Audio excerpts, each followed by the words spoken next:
ഇന്നൊരു സാധാരണ ലഡു, അതായത് നമ്മൾ സാധാരണ വീട്ടിലുണ്ടാക്കുന്ന ലഡു, പക്ഷെ അത് നമ്മൾ സാധാരണ എന്ന് പറഞ്ഞാലും സാധാരണ ഇല്ല കേട്ടോ. ബോൺ ഹെൽത്തിനും അയൺ ഡെഫിഷ്യൻസിക്കും ഇമ്മ്യൂണിറ്റി കൂട്ടാനും സ്കിൻ ഗ്ലോ ചെയ്യാനും എല്ലാത്തിനും പറ്റിയ ലഡുവാണ്.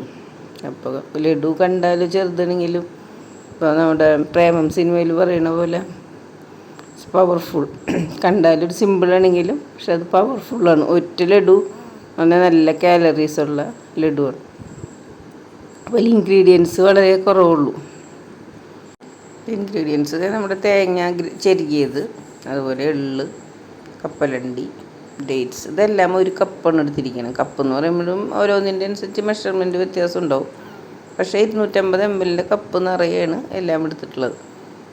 അപ്പോൾ ഇതൊക്കെ നമ്മൾ ഇനി റോസ്റ്റ് ചെയ്യണം. അതായത് നമ്മുടെ കപ്പലണ്ടിയൊക്കെ റോസ്റ്റ് ചെയ്ത് അതിൻ്റെ തൊലിയൊക്കെ കളയണം. അതേപോലെ കോക്കനട്ട് ഒന്ന് ചെറിയതായിട്ട് സ്ലൈറ്റായിട്ട് റോസ്റ്റ് ചെയ്യണം. നമ്മുടെ കറുത്ത എള്ള് തന്നെയായിരിക്കും നല്ലത്. കറുത്ത എള്ളും റോസ്റ്റ് ചെയ്യണം. അത് റോസ്റ്റ് ചെയ്യണമെന്ന് പറഞ്ഞാൽ അതിങ്ങനെ ക്രാക്കിംഗ് സൗണ്ട് വരും. അതായത് ഇങ്ങനെ കുറച്ച് നേരം ഒരു 5 മിനിറ്റ് റോസ്റ്റ് ചെയ്താൽ മതി. 5 മിനിറ്റ് റോസ്റ്റ് ചെയ്യുമ്പോൾ ഇങ്ങനെ പൊട്ടണ സൗണ്ട് വരും. അതാണ് എള്ള് റോസ്റ്റായി നമുക്ക് മനസ്സിലാവും. അപ്പോൾ എള്ള് റോസ്റ്റ് ചെയ്ത് വയ്ക്കുക. അപ്പോൾ പക്ഷേ അതിങ്ങനെ പൊടിക്കുമ്പോൾ ഇത്തിരി ചൂടിൽ പൊടിക്കണം കേട്ടോ.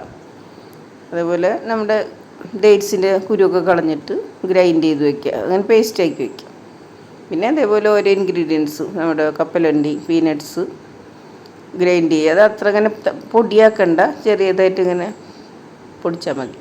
പിന്നെ ഈ എള്ള് പൊടിക്കുമ്പോൾ ചൂടോടുകൂടി പൊടിക്കണം, എന്നാലേ എള്ളിൽ നിന്ന് എണ്ണ റിലീസാവുള്ളൂ. എണ്ണ റിലീസാവണവരെയും പൊടിക്കണം.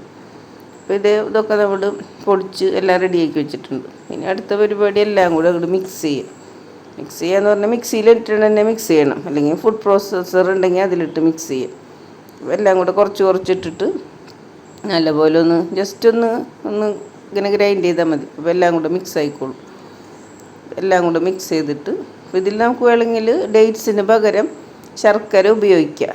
കുറച്ചുകൂടെ ഹെൽത്തിയർ വെർഷൻ ആവട്ടെ എന്ന് വിചാരിച്ചിട്ടാണ് നമ്മൾ ഡേറ്റ്സ് ഉപയോഗിച്ചിരിക്കുന്നത്. ഡേറ്റ്സ് എന്ന് പറഞ്ഞാലും മധുരമൊക്കെ ഉണ്ട്, പക്ഷെ ഒരു ലഡു വരുമ്പോൾ അതിൽ ഡേറ്റ്സിൻ്റെ ക്വാണ്ടിറ്റി വളരെ കുറവായിരിക്കും.